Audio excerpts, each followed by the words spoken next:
Jesus querido, fala-me hoje sim, fala por tua bondade, fica ao pé de mim, meu coração aberto está pra tua voz ouvir, enche-me de louvores e gozo pra te servir. Fala-me suavemente, fala com muito amor, vencedor para sempre, livre te hei de pôr. Fala-me cada dia, sempre em terno tom, ouvir tua voz eu quero, e nesse mesmo som, para teus filhos fala, e no caminho bom, pela bondade os guia, a pedir o santo dom, quererão consagrar-se para suas vidas dar, obedecendo a Cristo e com fervor amar. Fala-me suavemente, fala com muito amor, vencedor para sempre, livre te hei de pôr. Fala-me cada dia, sempre em terno tom, ouvir tua voz eu quero, e neste mesmo som, como no tempo antigo, tu revelaste a lei,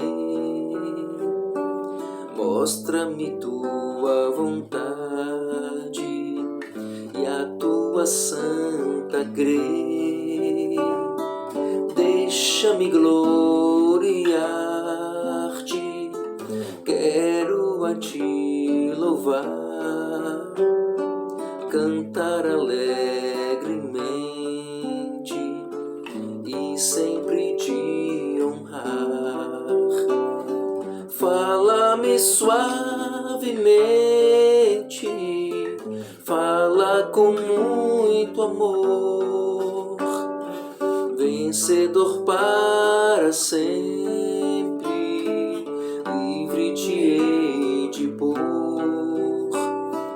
Fala-me cada dia, sempre em terno tom, ouvir tua voz eu quero, e neste mesmo som.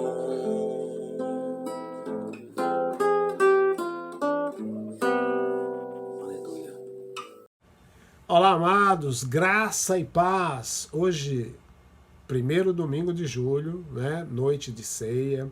A mensagem dessa noite vai ter o título de Tempo de Perdão. Reunimos-nos aqui. O texto que vamos ler é Atos capítulo 1, versículo 6, que diz assim: será esse o tempo em que o Senhor restaurará o reino de Israel? Na versão da Bíblia, a mensagem, esse mesmo capítulo, esse mesmo versículo diz assim: na última vez em que se reuniram, eles perguntaram: mestre, o Senhor vai restaurar o reino a Israel agora? Chegou o momento?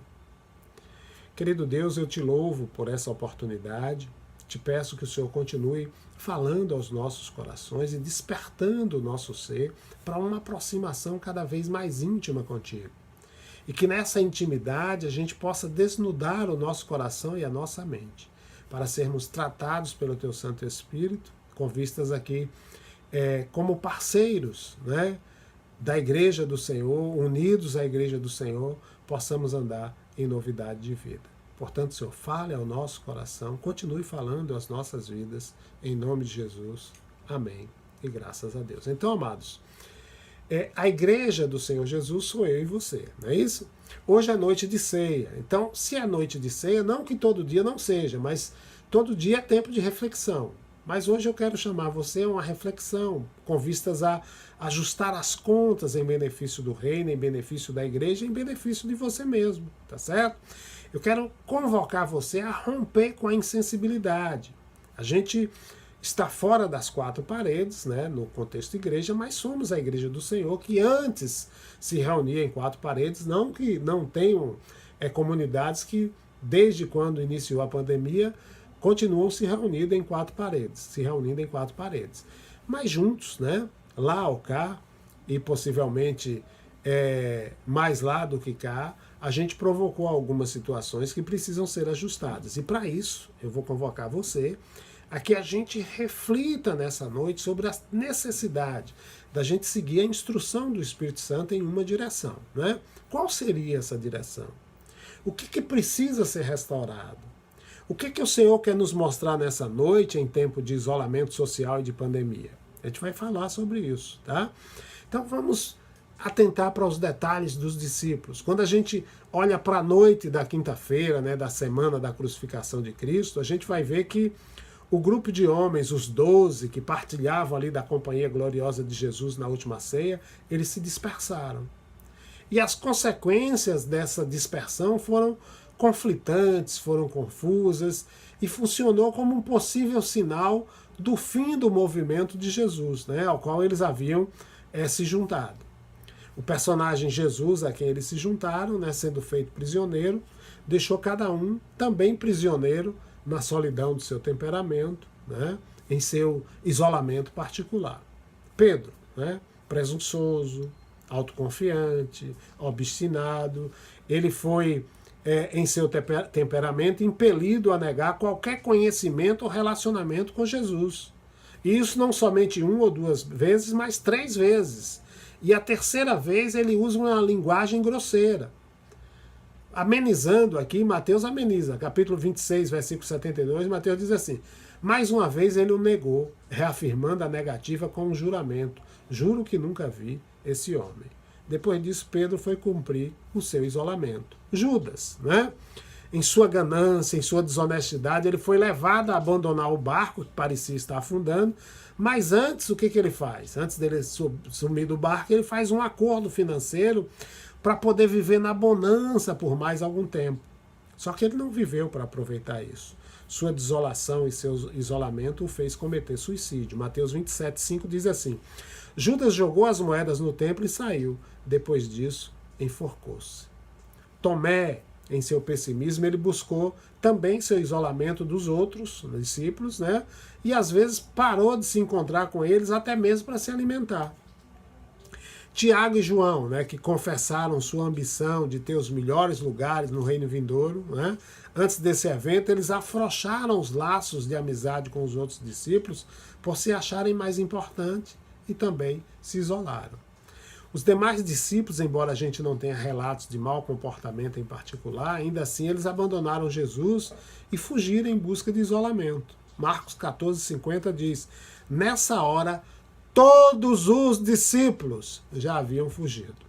Então foi uma situação triste, né? Mesmo antes de Jesus morrer. Mas depois que ele foi crucificado, foi devastador. E para qualquer observador, a visão clara era que o empreendimento, né, tão trabalhado por Jesus na vida dos discípulos não iria vingar. Os escritores dos evangelhos, eles fazem de tudo para deixar claro que para os discípulos tudo tinha terminado. Pois mesmo Cristo ressuscitando, nenhum deles acreditou que ele tivesse ou pudesse vir a ressuscitar. Olha o que diz Lucas, né? Capítulo 4, versículo 31. Nesse momento, seus olhos se abriram e eles o reconheceram.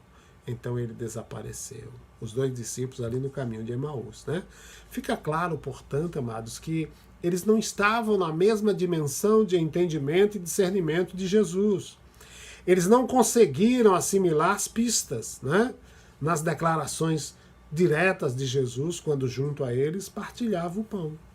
Portanto, não é nenhuma surpresa que eles tenham desmoronado quando foram confrontados com o poder pleno das autoridades. Eles perderam o terreno no qual Jesus tinha plantado as sementes.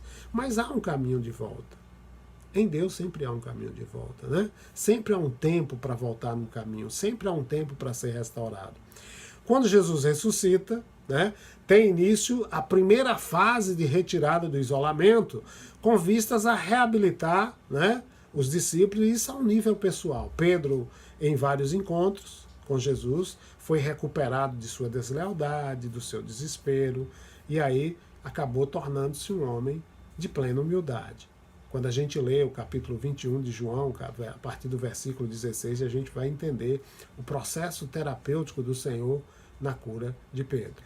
Tomé, ele recebeu a evidência de sua dúvida e reconheceu finalmente que ele estava lidando com um Jesus que estava para além de algumas categorias humanas, né, nas quais Tomé queria que Jesus estivesse. João foi escolhido para um tratamento especial que o tirou do domínio do seu irmão mais explosivo. E os demais, eles foram atraídos de volta para o conforto do grupo a partir das aparições de Jesus entre eles. Além disso, nós temos, lendo os textos bíblicos, a gente sempre vai ver a influência das mulheres de forma maternal, de forma feminina, que viajavam com eles não somente alimentando, mas também encorajando enquanto eles enfrentavam seus traumas no dia da ressurreição. E depois disso, lá em Atos capítulo 1, a gente vê que eles tiveram 40 dias antes de Jesus ascender aos céus, né, para ir ao encontro com o seu Pai, o nosso Pai. E parte desse tempo, em Atos capítulo 1, eles ficaram em Jerusalém unidos como um grupo. Jesus apareceu a eles pelo poder do Espírito e lhes deu novas instruções à luz da sua ressurreição, ou seja, um novo ensino, uma nova instrução, tanto a respeito do reino, quanto a respeito do Espírito Santo que viria. Então, esse novo ensino, essa nova instrução, tinha com vistas a eliminar da mente dos discípulos um mal-entendido interior. Eles entenderam algumas coisas desse novo ensino, pois eles sabiam que deveriam ficar em Jerusalém, eles esperaram, né? Eles sabiam o que tinha a ver com o fato de receber o Espírito Santo e estar em Jerusalém, mas uma coisa no novo ensino eles não captaram: o que Jesus estava dizendo a respeito do reino de Deus. Porque quando estava terminando a etapa ali desse reencontro, no final dos 40 dias, eles perguntaram: será este o tempo em que o Senhor irá restaurar o reino de Israel? Eles pensaram no reino de Deus em termos políticos, em termo terreno. Nesse isolamento atual, né, eu vejo hoje tantos cristãos sendo enganados, ludibriados, fomentando mentira, seguindo vozes anticristãs, enfeitiçados, hipnotizados com poderes que impregnam e fomentam mentira todos os dias. São prisioneiros do engano das trevas, né? Do espírito da época que instiga violência, destila corrupção, né? Então, amados, corrupção não é só roubar, vai muito além disso. Mentira, usando a palavra de Deus como verdade, a corrupção ainda é pior. É tempo de restauração. Então, para os discípulos, isso era difícil de interpretar. E até compreensível, que não nos causa surpresa, porque eles viviam com medo por suas vidas, né, tanto por parte das autoridades romanas, quanto também por parte das autoridades religiosas judaicas. Hoje, a gente não deveria admitir esses enganos, esses julgos, esse acorrentamento, visto que temos a verdade tão clara, né, tão bem descrita pela palavra a respeito do mundo, a respeito do governo do mundo, a respeito de falsos profetas, a respeito de anticristos. E Jesus, ele nunca enveredou como os discípulos pensavam nesse processo: será esse o tempo que o Senhor irá restaurar o reino de Israel? Pensavam no termo político. Jesus não foi político, em momento algum. Então, tudo tem seu tempo. Em relação ao reino, eles tinham entendido tudo errado. Eles entenderam em relação a ficar em Jerusalém com relação ao Espírito Santo. Tá? Entenderam tudo errado em relação ao reino. E talvez você, até aqui, tenha entendido errado a potencialidade do valor da noiva de Cristo. Mas Jesus, ele pega a pergunta equivocada dos discípulos, né, E aí tranquiliza eles apontando para um fator tempo. Pois mesmo eles não conhecendo o futuro ou o caminho pelo qual eles alcançariam esse futuro, Deus conhece o tempo certo. Deus conhece os ritmos regulares, Deus conhece as crises, e essa é sempre uma garantia para cada um de nós. Eu vejo e sinto muito, irmãos, por outros irmãos que estão presos na ansiedade, na depressão, por conta de serem escravos de mentira, do submundo da hipocrisia. E Jesus alerta: meu reino não é deste mundo. A pergunta dos discípulos foi respondida. Então, o que Jesus faz? Ele liga os dois assuntos que tinha falado anteriormente, né? O Espírito Santo e o reino de Deus. Sim, né? Diz Jesus. Eles receberiam poder. Mas eles receberiam poder não era para administrar um reino local, um reino temporal, viver na dimensão da politicagem, mas para serem fiéis testemunhas dele, o rei que está acima de todas as nações, de todos os reinos. Um rei que é local, que é regional, que é internacional, que é mundial, que é universal, e um rei do reino de Deus. Então, esse é o papel e a tarefa minha e sua como discípulos de Jesus. Olha, versículo 7 de Atos 1. Não pertence a vós saber os tempos ou as estações que o Pai estabeleceu pelo seu próprio poder. E logo depois dessas instruções, antes que pudessem pensar, Jesus foi levado para o céu, né, diante dos olhos dos discípulos, e uma nuvem o recebeu. E essa foi uma experiência particular. Amados, 3 daqueles discípulos tinham presenciado anteriormente uma experiência como essa, né? Pedro, Tiago e João, né? Nesse nível de arrebatamento, né? Porque eles relembraram ali, possivelmente, da subida de Jesus ao céu, do momento da transfiguração, ali no monte em que Jesus encontra com Moisés e com Elias, né? Em Marcos capítulo 9. Então, aqui também houve um comentário por parte dos 2 anjos sobre o fenômeno que eles experienciavam.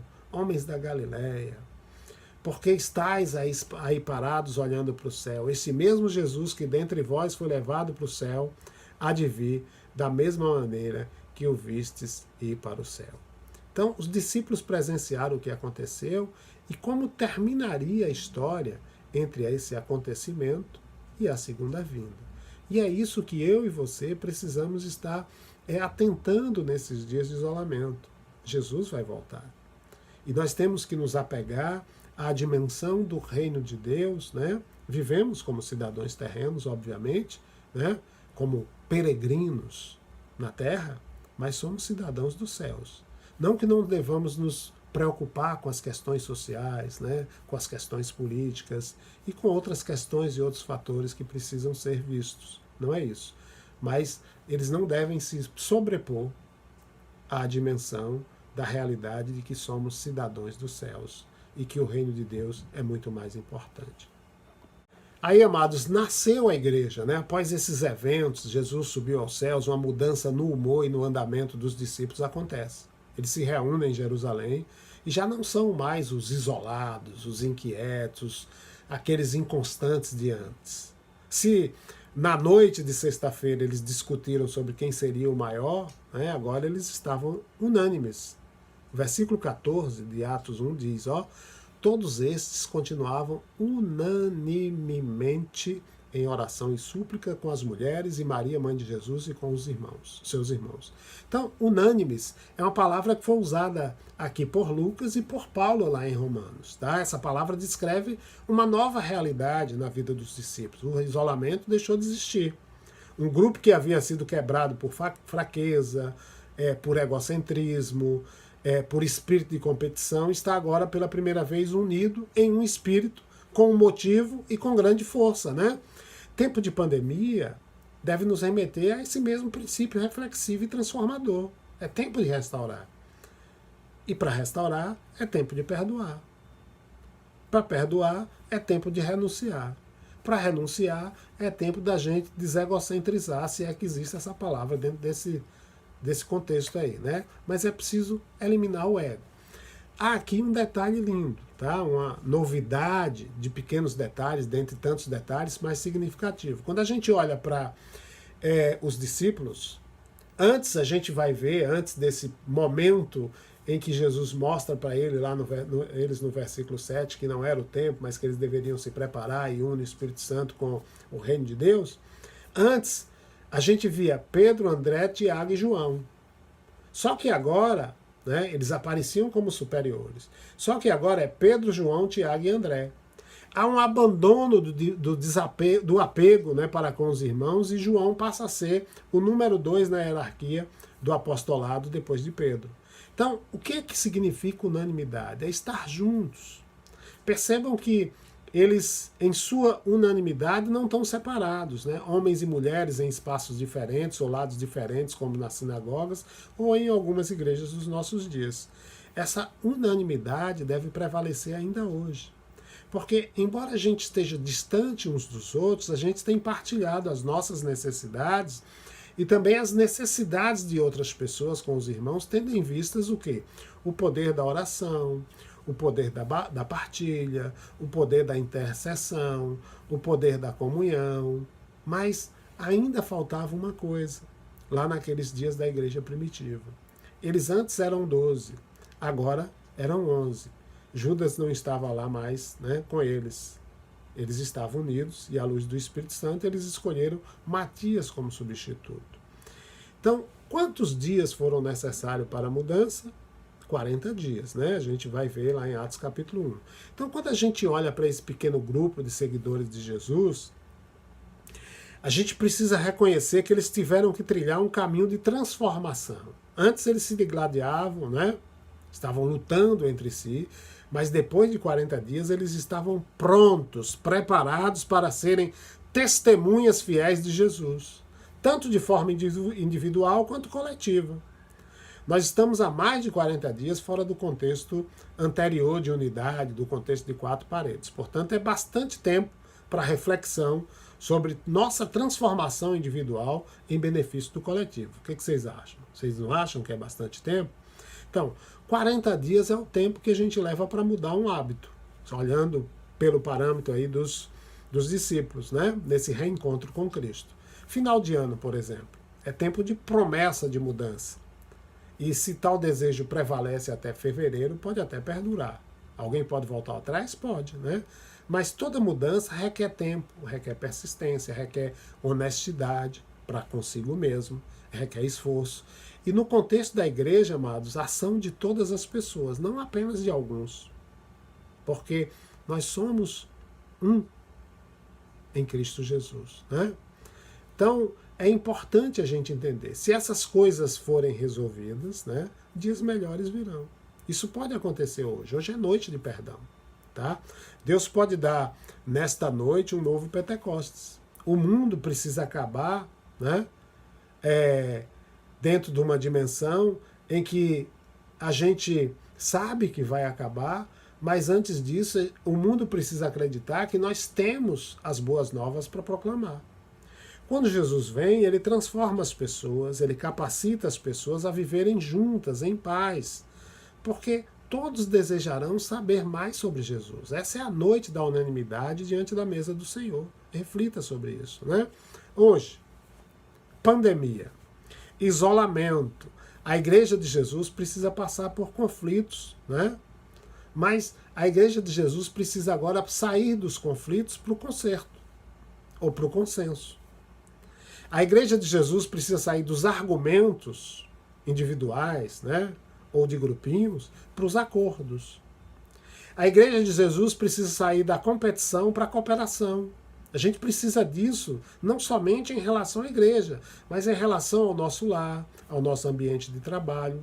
Então, amado irmão, hoje, na mesa do Senhor, se pergunte, né, se você é individual, se você é aquele que fragmenta, se você de alguma forma força uma divisão, né, no corpo de Cristo, que hoje você decida uma coesão, uma união, uma unanimidade no corpo em e para a glória do Pai.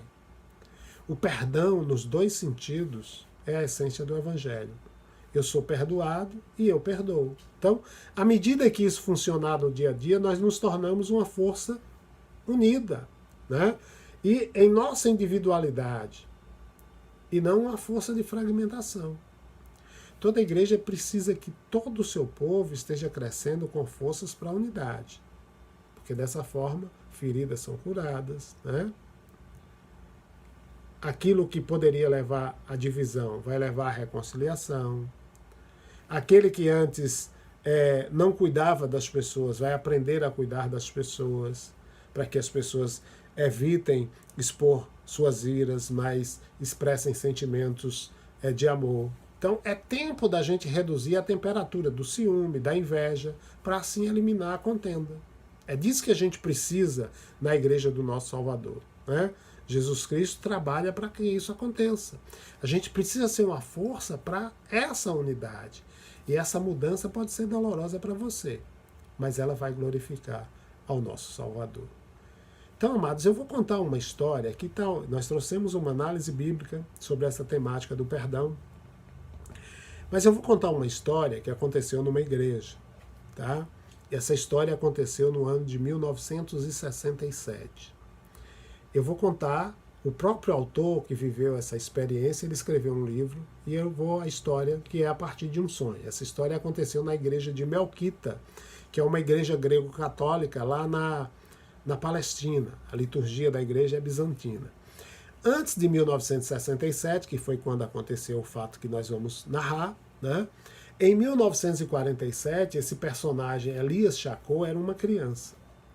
E sua família tinha sido, de maneira brutal, desapropriada de suas terras, das propriedades pelos judeus. E Elias se manteve sem nenhuma amargura, viveu pelas bem-aventuranças influenciado por seu pai, né, que era um bispo e também era professor de seminário.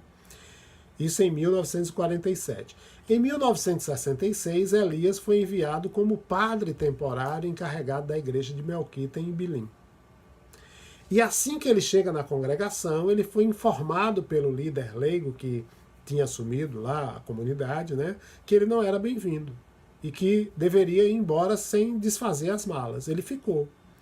E ele ficou para enfrentar a comunidade que estava dilacerada por dissensões e por facções entre os melquitas, os ortodoxos gregos e os muçulmanos. E aí ele visitou todas as casas daquela comunidade, mas todas as iniciativas que ele tomou foram rejeitadas por 540 dias. E aí, aflito, numa noite ele teve um sonho, uma visão, tá? Enquanto ele dormia dentro do seu carro. E aí ele conta a sua atitude depois do sonho. O sonho ele percebeu o seguinte: então eu soube pela primeira vez que eu era capaz de ter um ódio cruel e assassino. Eu encobri minhas mágoas com respostas cristãs, mas dentro a raiva tinha roído. Com essa repentina e surpreendente visão de mim mesmo, eu ouvi uma voz interior familiar falando com firmeza, sem meio termo: se você odeia seu irmão, você é culpado de assassinato. Agora eu entendi. Estava ciente de outras palavras sendo pronunciadas. Ele narra no sonho. Um homem estava morrendo. Uma morte horrenda nas mãos dos seus captores. Um homem de paz que sofreu injustamente pendurado em uma cruz. Pai, perdoa-lhes, eu repeti. Perdoa-me também. Nesse momento, o perdão fechou a lacuna aberta de raiva e amargura dentro de mim. Despertei e eu soube o que devia fazer em Bilim. Então vamos à narrativa que ele trata de um dia de culto em que ele toma uma iniciativa. Domingo de Ramos. No domingo de Ramos, todos os bancos estavam lotados. A maioria das pessoas não pensava em perder os cultos durante as épocas de Natal e de Páscoa, participando, para ser confortados por costumes familiares, não por desejo de verdadeira renovação espiritual. Quando me levantei, levantando as mãos para sinalizar o início do culto, fui sacudido por rostos carrancudos me encarando. Olhares de hostilidade aberta me receberam. A facção do líder leigo estava agrupada de um lado da igreja, quase me desafiando com seus olhares gelados. Indiferentemente, aqueles a quem o líder leigo tinha condenado ao ostracismo sentaram-se no lado oposto. Fiquei espantado ao ver Abu Morrib, o policial, sentado na primeira fila com sua esposa e filhos. Em cada um dos 3 quadrantes da igreja, tão distante um do outro quanto possível, estavam seus 3 irmãos. As irmãs, eu percebi, também sentiram a tensão. pois seus rostos estavam pálidos. Levantei-me e comecei o primeiro hino, certo de que ninguém seria atraído pelo nosso canto pateticamente sombrio. Pensei com tristeza nas linhas de batalha que foram desenhadas pelos corredores do santuário, e nervosamente eu esperava que ninguém notasse o caroço estranho no bolso embaixo da minha vestimenta. O que se seguiu foi, sem dúvida, o culto mais rígido, o sermão mais apático de minha vida. A congregação me suportou com indiferença, cumprindo sua obrigação do feriado para esquentar os bancos. Mas, então, eles não suspeitavam o que estava por vir. No final da liturgia, todos se levantaram para a bênção. Eu levantei minha mão, meu estômago tremeu e parei. Era agora ou nunca. Aí ele trata agora do desafio. Rapidamente, baixei a mão e caminhei em direção às portas abertas na parte de trás da igreja. Todos os olhos me seguiram com curiosidade. Eu fechei as enormes portas duplas. Do meu bolso puxei uma corrente grossa, passei-a pelas alças e prendi firmemente com um cadeado. Voltando à frente, eu quase podia sentir a temperatura subindo, ou era só eu? Virando-me para encarar a congregação, respirei fundo e disse: sentar-se nesse edifício não faz de você um cristão. Comecei desajeitadamente. Minha voz pareceu ecoar mais alto no silêncio chocado. Disse: vocês são um povo dividido. Vocês discutem e se odeiam, fofocam, espalham mentiras maliciosas. O que os muçulmanos e os incrédulos pensam quando veem vocês? Certamente que sua religião é falsa. Se não podem amar seu irmão que vocês veem, como podem dizer que ama a Deus que é invisível? Vocês permitiram que o corpo de Cristo fosse desonrado. Agora o choque se transformava em raiva. O líder leigo tremia e parecia estar prestes a sufocar. Abu Morrib, o policial, bateu o pé com raiva e ficou vermelho ao redor do colarinho. Em seus olhos, porém, pensei ter detectado algo além de raiva. Inclinei-me à frente e minha voz subiu. Por muitos meses tentei unir vocês. Eu falhei porque sou apenas um homem. Mas há outra pessoa que pode uni-los em verdadeira harmonia. Seu nome é Jesus Cristo. Ele é o único que lhes pode dar poder para perdoar. Então agora eu ficarei quieto e permitirei que ele lhes dê esse poder. Se vocês não perdoarem, nós ficaremos trancados aqui. Vocês podem matar uns aos outros e eu providenciarei seus funerais de graça. O silêncio persistia. Com os lábios apertados, punhos cerrados, todos olhavam para mim como se fossem esculpidos em pedra. Eu esperei. Com lentidão agonizante, os minutos passaram. 3 minutos, 5 minutos, 10. Pude ouvir do lado de fora um menino tentando convencer um burro a subir a rua e o lento ruído de seus cascos. Ainda ninguém se mexia. Minha respiração se tornou superficial e engoli em seco. Certamente eu havia acabado com tudo. Eu me castiguei, desfiz todos esses meses de trabalho duro com o meu. Então, um movimento repentino chamou minha atenção. E aí ele narra a interrupção. Alguém estava em pé. Abu Morrib levantou-se e encarou a congregação, com a cabeça baixa e um brilho de remorso nos olhos. Com suas primeiras palavras, mal pude acreditar que aquele era o mesmo policial durão que me tratara tão rispidamente. Perdão, ele gaguejou. Todos os olhos estavam nele. Eu sou o pior de todos. Eu odiei meus próprios irmãos, eu os odiei tanto que queria matá-los. Mais do que qualquer um de vocês, eu preciso de perdão. E então ele se virou para mim. Você pode me perdoar também, Abuna? Eu fiquei maravilhado. Abuna significa nosso pai, um termo de afeto e respeito. Eu tinha sido chamado de outras coisas desde que cheguei a Ibilim, mas nada tão caloroso. Vem aqui, respondi, chamando-o para meu lado. Ele veio, nos cumprimentamos com um beijo de paz. Claro que eu o perdoo, eu disse. Agora vai e cumprimente seus irmãos. Antes que ele estivesse na metade do corredor, seus 3 irmãos correram para ele. Eles se abraçaram demoradamente, cada um pedindo perdão aos outros. Em um instante, a igreja tornou-se um caos de abraço e arrependimento. Primos que não se falavam há anos choravam abertamente, mulheres pediram perdão por fofocas maliciosas, homens confessaram mentiras nocivas sobre outros, Pessoas que haviam ignorado as irmãs e eu nas ruas agora nos imploravam para ir às suas casas. Apenas o líder leigo estava em silêncio, aceitando apenas rapidamente meu abraço. Este segundo culto da igreja, uma liturgia de amor e reconciliação, durou quase 1 hora inteira. Então, em voz alta eu anunciei: nós não vamos esperar até a próxima semana para celebrar a ressurreição. Vamos celebrar isso agora. Estávamos mortos uns para os outros, agora estamos vivos novamente. Eu comecei a cantar. Desta vez, nossas vozes se uniram como uma só, as palavras ligando-nos em uma canção de triunfo. Cristo ressuscitou dos mortos, por sua morte pisou na morte e deu vida aos que estavam no sepulcro. Mesmo então não terminou. O momento nos levou para fora da igreja e para as ruas, lugar ao qual o verdadeiro cristianismo pertence. Pelo resto do dia e noite adentro, juntei-me a grupos de cristãos que iam de casa em casa por toda Ibilim. Em cada porta, alguém tinha que pedir perdão por certo erro. Nunca foi negado o perdão. Agora eu sabia que a paz interior poderia ser passada de homem para homem e de mulher para mulher. As ofertas de comida chegavam diariamente e, surpreendentemente, nunca mais precisamos comprar mantimentos, pois a generosidade daquelas pessoas humildes não tinha fim. O trabalho de reconciliação durou desde aquele dia, lembrem-se bem, 1967, até hoje, e tem sido visto de inúmeras maneiras. Amados, isso aconteceu no ano de 67. Esse ministro de Cristo chamado Elias Shakur escreveu esse testemunho em seu livro no ano de 2013.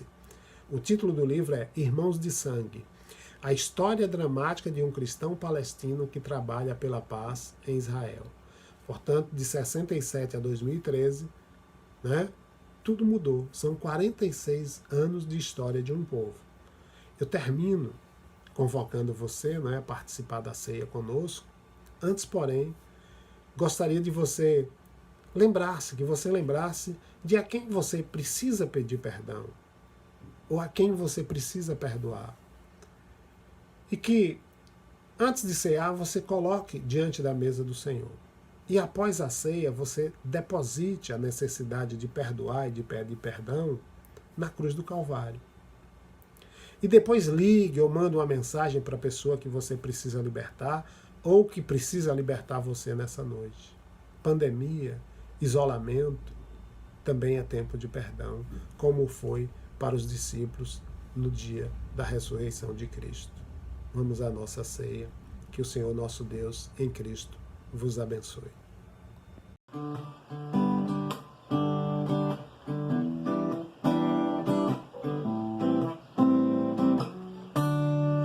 Reunimos-nos aqui para glorificar o seu nome. Reunimos-nos aqui para glorificar o teu nome. Reunimos-nos aqui para glorificar o teu nome, Senhor. Adorai ao Rei Jesus, Senhor. De si mesmo esquecer e só pensar em ti, ó Rei Jesus. De si mesmo esquecer e só pensar em ti, ó Rei Jesus. De si mesmo esquecer e só pensar em ti, ó Rei Jesus, Senhor. Adorar ao Rei Jesus, Senhor. De mãos dadas a cantar e juntos a louvar teu nome. De mãos dadas a cantar e juntos a louvar teu nome.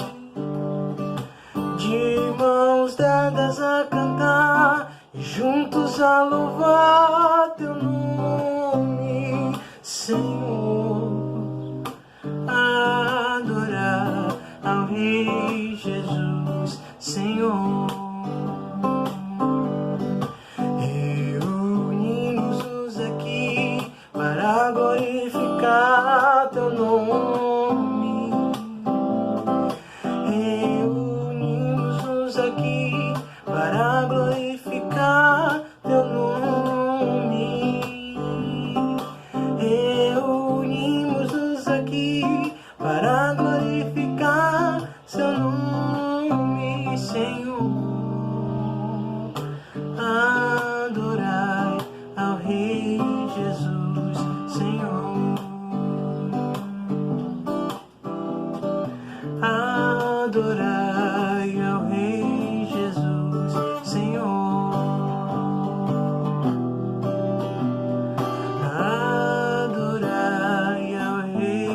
Querido Deus, eu quero te louvar, Senhor, por essa oportunidade, por esse momento de poder partilhar a ceia com os nossos amados irmãos.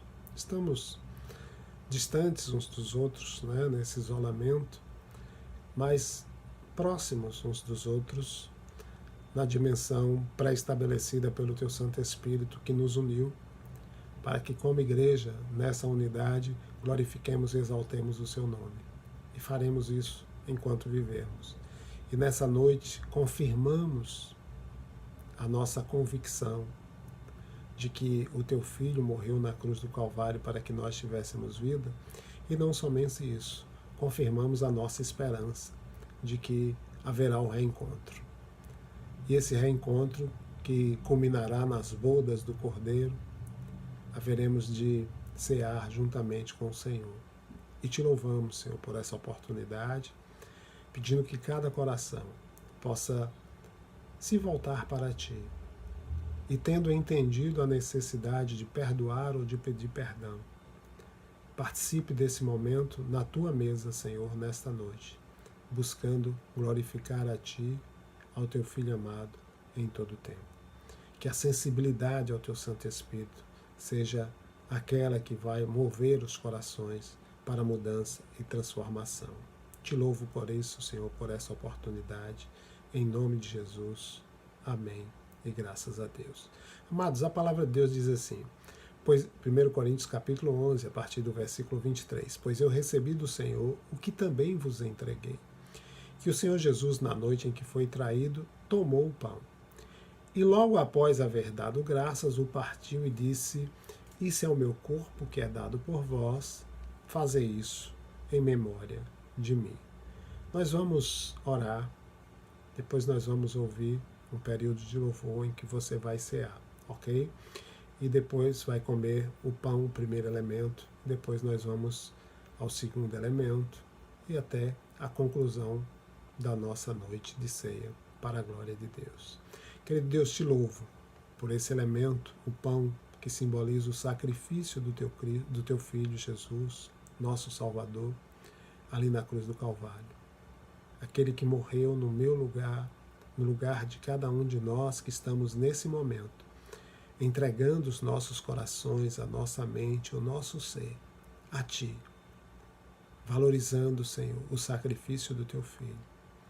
E desejosos, Senhor, de a cada dia continuarmos sendo fiéis testemunhas, continuarmos sendo aqueles que testificam do Teu infinito amor, graça e misericórdia, que nos perdoou para que nós tivéssemos vida e vida abundante.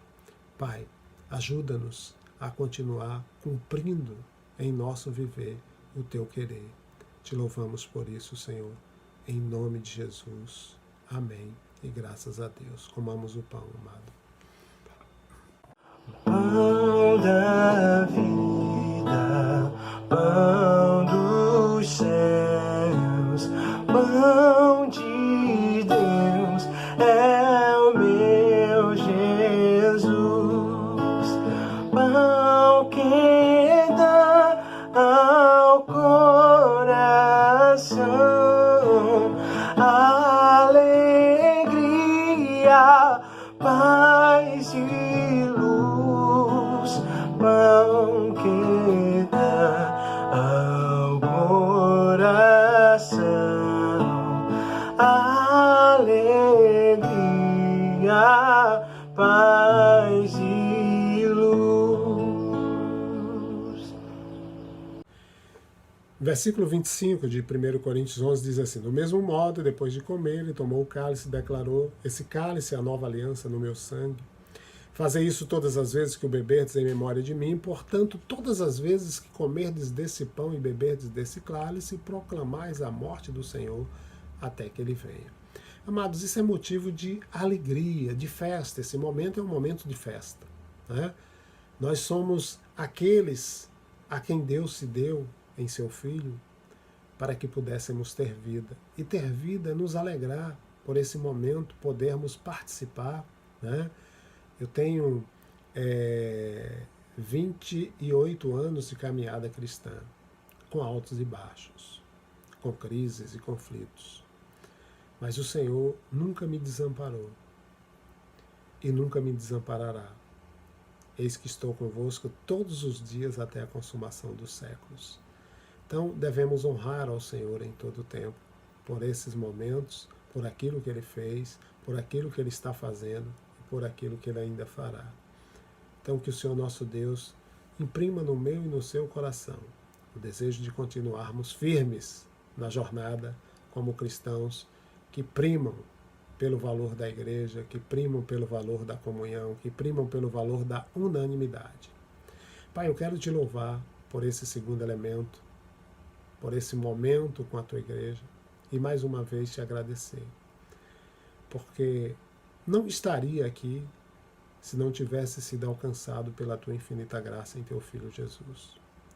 E também não estaria na dimensão que hoje me dá esperança. Quero trazer à memória aquilo que dá esperança. E trazer à memória o sacrifício do teu Filho. Trazer à memória a aliança, a nova aliança instituída pelo teu Filho. E quero trazer à memória a esperança que há de um dia termos esse reencontro. E te louvamos, Senhor, e te agradecemos por esse momento e por essa oportunidade, assim como também te louvo pela oportunidade do reencontro que teremos em breve com os irmãos, seja aqui ou na eternidade. Que o Senhor continue nos imprimindo em nós, na dimensão do teu Espírito Santo, essa compreensão de que distantes estamos próximos, distantes estamos unidos, distantes somos teus, distantes devemos continuar vivendo a unidade do teu corpo, da tua igreja, que é a noiva do Cordeiro.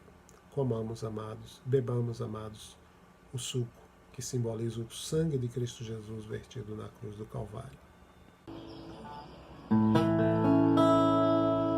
Sangue que Jesus verteu é divino, é eficaz. Esse sangue ao coração, força, amor e vida traz. Esse sangue ao coração, força, amor e vida traz. Vem Jesus me abençoar, enche-me de ti, Senhor, pois almejo te servir e te honrar, meu Salvador, pois almejo te servir e te honrar, meu Salvador.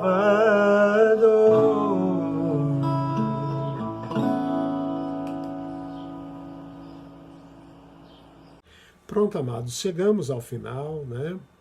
E que o Senhor continue com a sua graça sobre as nossas vidas. Que o amor de Deus, o nosso Pai, a graça salvadora de Cristo Jesus e a comunhão e a consolação do Espírito Santo de Deus seja com cada um de nós, povo seu, e com todo o povo de Deus espalhado na face da terra. Quem crê diz, amém, aleluia, glória a Deus.